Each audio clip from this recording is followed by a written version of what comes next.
Dunia jinouya ni mafashani chakaziya kuita kunge phone iPhone Mr. 7 munema action iwe boss kuda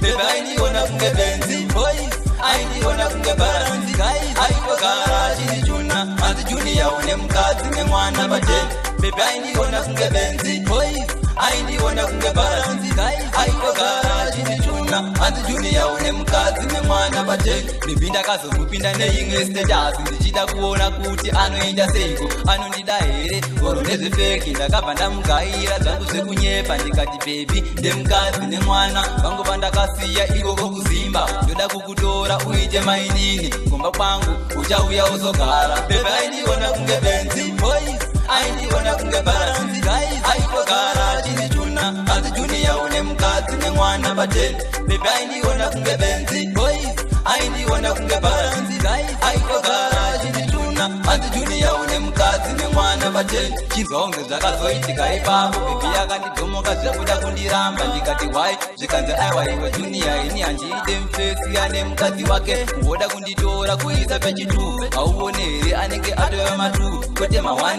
aiwa aya matu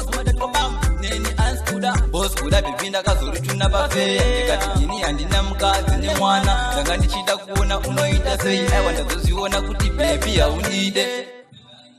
baby ainiona kunge Benzi boys ainiona kunge Baranzi guys aipo garage ni juna anti junior une mukadzi nemwana bate baby ainiona kunge Benzi boys ainiona kunge Baranzi guys aipo garage ni juna anti junior une mukadzi nemwana bate baby ndakazomupinda neimwe status ndichida kuona kuti anoenda seiko anondida here oro neze fake ndakabva ndamugaira dzangu zvekunyepa ndikati baby ndemukadzi nemwana vangu vandakasiya ikoko kuzimba ndoda kukutora uite mainini kumba kwangu uchauya uzogara baby ainiona kunge Benzi boys ainiona kunge Baranzi guys aipo garage ni juna anti junior une mukadzi nemwana bate baby ainiona kunge Benzi boys ainiona kunge Baranzi guys aipo garage ni juna anti junior une mukadzi nemwana bate boss kuda revenge killer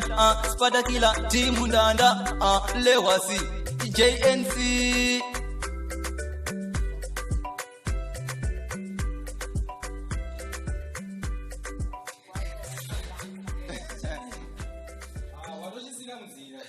This is a soundbite. Dunia jinouya ni mafashani chakaziya kuita kunge phone iPhone Mr. 7 munema action iwe boss kuda bebe ainiona kunge Benzi boys ainiona kunge Baranzi guys aipo garage ni juna anti junior une mukadzi nemwana bate bebe ainiona